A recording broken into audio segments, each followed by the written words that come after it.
कक्षा 10 के विद्यार्थी, मैं राम सूरत सामाजिक विज्ञान पाठ 1 के अंतर्गत कुछ छोटे छोटे प्रश्नों को समझाने जा रहा हूं और उसकी फोटोकॉपी भी भेज रहा हूं, उसको नोट कर लीजिएगा।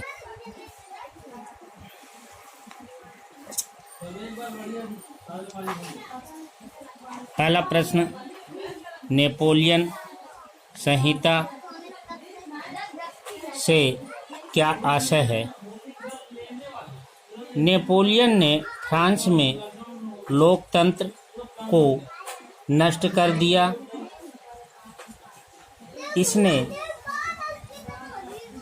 प्रशासनिक क्षेत्र में क्रांतिकारी सिद्धांतों का समावेश किया, जिससे पूरी व्यवस्था कुशल बन सके।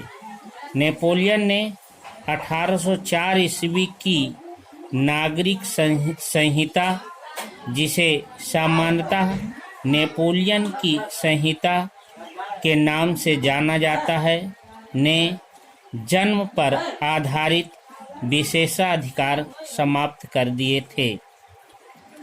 अगला प्रश्न है, जर्मनी, इटली और स्विट्जरलैंड 18वीं शताब्दी के मध्य किसमें विभाजित थे? इसका उत्तर है, जर्मनी, इटली और स्विट्जरलैंड 18वीं शताब्दी के मध्य में राजशाहियों, डचियों और कैंटनों में विभाजित थे। अगला प्रश्न, यूरोप में राष्ट्रवाद के उदय के क्या कारण थे? इसका उत्तर है, यूरोप में राष्ट्रवाद के उदय के कारण नए मध्य वर्ग का उदय और उदारवादी विचारधारा का प्रसार था।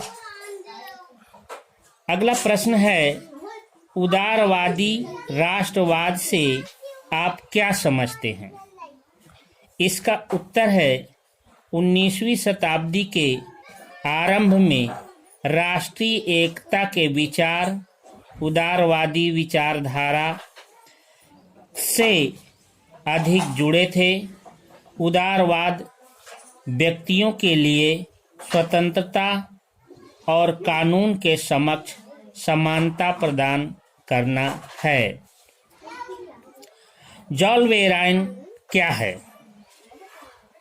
उत्तर है, जोलवेराइन एक शुल्क संघ है, जिसका गठन प्रशा की पहल पर 1834 ईस्वी में किया गया था, जिसमें शुल्क अवरोध को समाप्त कर दिया गया था। अगला प्रश्न है, वियना संधि का मुख्य उद्देश्य क्या था? प्रिय छात्रों, वियना संधि का मुख्य उद्देश्य नेपोलियन द्वारा परास्त हुए राजशाहों को बहाल करना था और यूरोप में एक नई रूढ़िवादी व्यवस्था स्थापित करना था। अगला प्रश्न है, ग्रीस को एक स्वतंत्र राष्ट्र के रूप में कब मान्यता मिली? प्यारे बच्चों, ग्रीस में स्वतंत्रता के लिए संघर्ष 1821 ईस्वी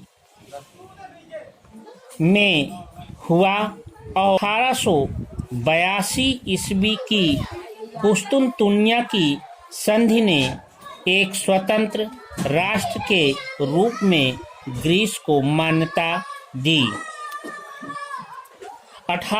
अगला प्रश्न है, 1871 ईस्वी में जर्मनी का सम्राट किसे घोषित किया गया? बच्चों, इसका उत्तर है, 1871 ईस्वी में प्रशा के शासक विलियम प्रथम को जर्मनी का सम्राट घोषित किया गया। अगला प्रश्न है 1832 ईस्वी की संधि का नाम बताइए जिसने यूनान को एक स्वतंत्र राष्ट्र की मान्यता दी। इसका उत्तर है 1832 ईस्वी की कुस्तुनतुनिया की संधि ने यूनान को एक स्वतंत्र राष्ट्र की मान्यता दी। अगला प्रश्न है 1815 ईस्वी के बाद के वर्षों के दौरान यूरोप के क्रांतिकारियों का मुख्य उद्देश्य क्या था। उत्तर है 1815 ईस्वी के बाद के वर्षों के दौरान यूरोप के क्रांतिकारियों का मुख्य उद्देश्य आवश्यक रूप से राष्ट्र राज्य का निर्माण करना था। लास्ट प्रश्न, इटली के एकीकरण में प्रसिद्ध व्यक्तियों का नाम बताइए।